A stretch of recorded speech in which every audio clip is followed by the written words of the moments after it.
Today I'm making a super easy and delicious breakfast or quick meal using just a few simple ingredients. I started by placing one tortilla into the air fryer basket.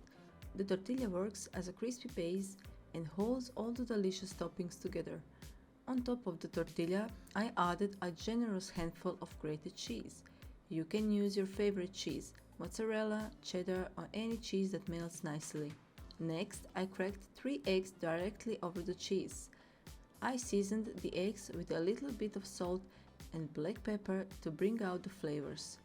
Then I sprinkled some freshly chopped spring onions on top for a nice fresh taste and a little extra crunch.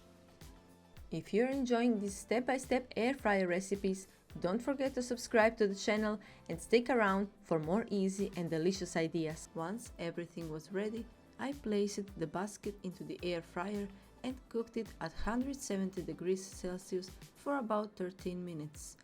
The result is a crispy tortilla base with melted cheese, perfectly cooked eggs, and a delicious combination of creamy and savory flavors. This recipe is so simple, but it's absolutely satisfying. It's great for breakfast, brunch, or even a quick dinner when you don't feel like cooking something complicated. Give it a try and enjoy this easy air fryer tortilla eggs and cheese recipe.